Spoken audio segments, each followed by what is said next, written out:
안녕하세요. 태훈입니다. 오늘은 지난 시간에 이어 신들린 연의 출연자분들의 일주합에 대하여 한번 이해해 보시도록 하겠습니다.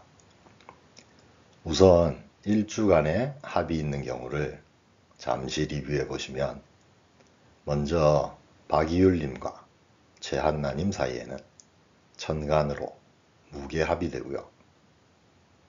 그리고 허구봉님과 조윤아님 간에는 지지로 자축합이 만들어집니다.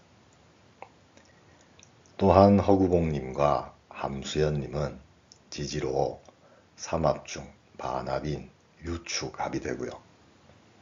마지막으로 이재원님과 함수연님 간에는 지지로 가을방합인 유술합이 됩니다.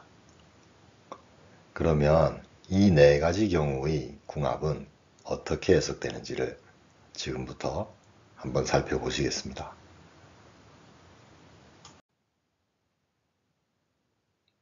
먼저 검은소인 최한나님과 황금말이인 박이율님 간에는 천간으로 무토와 계수의 무게합이 이루어지는데요.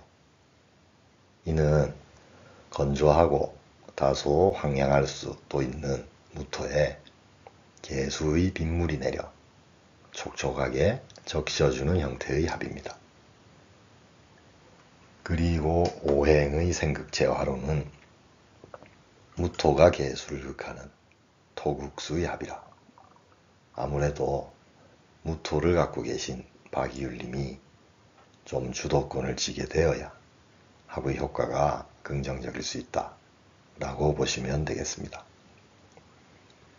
그런데 지지로는 축오 원진이 걸리는데요.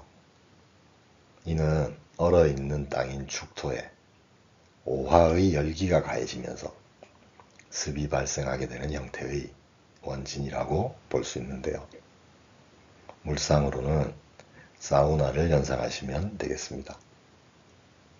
그래서 습기의 발생으로 시야가 흐려지면서 그로 인해 생기는 오해나 갈등 형태의 원진이라고 보셔야겠고요. 또한 동시에 축오는 당화가 되기도 하는데요. 축토의 질그릇에 강한 불을 떼는 형국이라 다소 폭발성도 가지고 있다고 볼 수 있겠습니다. 그리고 중요한 한 가지 오해를 하시면 안 되는 건, 지금은 이 두 분의 전체 사주에 대한 궁합을 보는 게 아니니 이 두 분 간의 궁합이 이렇다는 건 절대로 아니고요. 개축일주와 무오일주만 놓고 볼 때는 궁합이 이러하다 라고 보셔야겠고요. 개축은 언 땅 위에 찬비가 내리는 아주 차가운 일주이고, 무오는 뜨거운 여름 대지라 매우 열기가 있는 일주인 점을 사주명리 공부에 참조하시면 되겠습니다.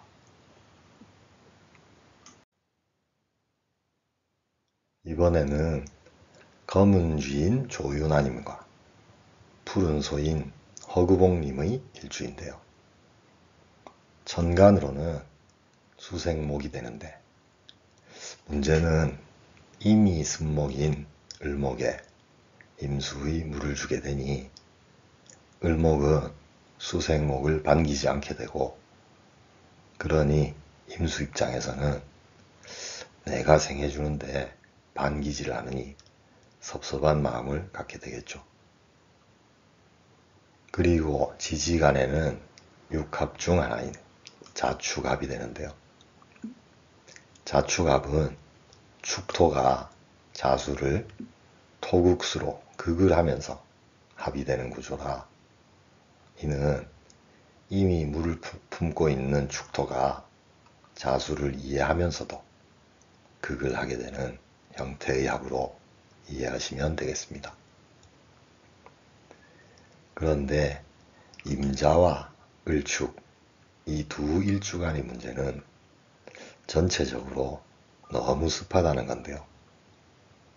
임수와 자수의 수의 간지들에 또한 습을 품은 을목과 축토까지 만나 한난조습의 관점에서는 너무 습한 구성이라 이럴 경우에는 습을 해결할 수 있는 병화나 지지의 사화 또는 간목이나 지지의 인목 등이 와줘야만 습의 문제가 해결이 된다는 점은 참조하셔야 하겠습니다. 세 번째로 붉은 닭인 함수연님과 푸른 소인 허구봉님의 일주간의 합을 보시겠는데요.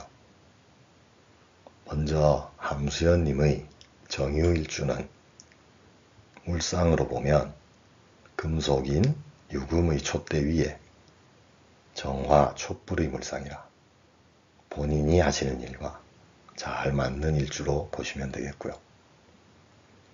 그리고 허구봉님의 을축일주는 겨울의 언땅인 축토 위에 을목의 난초가 자라는 물상이라 환경의 어려움을 극복한 인동초의 기질이 있어 생활력과 생존력이 아주 강한 일주다 라고 이해하시면 되겠습니다.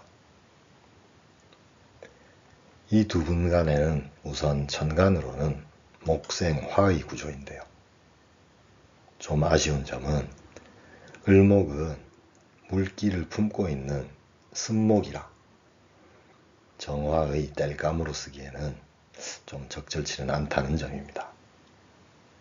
만약에 간목이었다면 목생화가 아주 잘 이루어지겠죠. 그리고 지지로는 사유축 삼합 중 유축의 반합이 성립되는데요.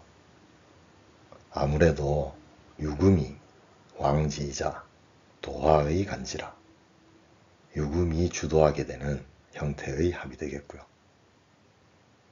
또한 축토는 토생금으로 유금을 생하니 여러 측면에서 볼 때 정유일주가 주도하고 을축일주가 팔로우가 하는 형태의 일주궁합으로 보시면 되겠습니다.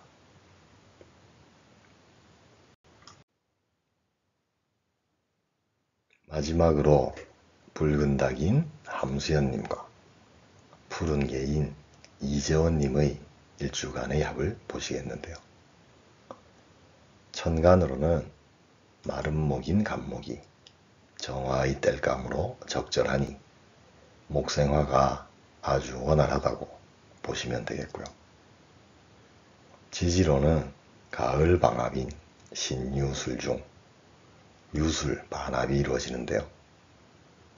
기초편에서 공부하셨듯이 방합은 가족합이자 붕합, 즉 친구합이라 서로 의기투합이 잘 된다고 볼 수 있는데 아무래도 왕지이자 도화의 간지인 유금이 중심이 되는 합이라고 보시면 되겠습니다. 그리고 또한 술토는 토생금으로 유금을 생하게 되는데요. 이는 물상으로는 술토의 창고에 유금의 보석을 보관하는 형태인 토생금이라는 점도 참조하시면 되겠습니다. 만약 이 두 분의 경우와 같이 정유일주의 분과 갑술일주인 분이 궁합을 상담하신다면 어떻게 해석을 해드리게 될까요? 아마도 정유일주의 분에게 파트너를 절대 놓치지 말라고 권유하시는 게 적절하다고 생각됩니다. 오늘은 일주간에 합이 있는 분들의 기본적인 궁합을 살펴보셨는데요. 참조하시면서 신들린 연의 2회분을 시청하시게 되면 더 많은 정보를 아실 수 있을 테니 사주와 궁합에 대한 공부도 겸하시면서 프로그램도 더 재미있게 시청하시면 좋을 것 같습니다. 오늘도 영상을 시청해 주셔서 감사합니다. 구독과 좋아요는 계속되는 영상 제작에 큰 힘이 됩니다. 꼭 부탁드립니다. 감사합니다.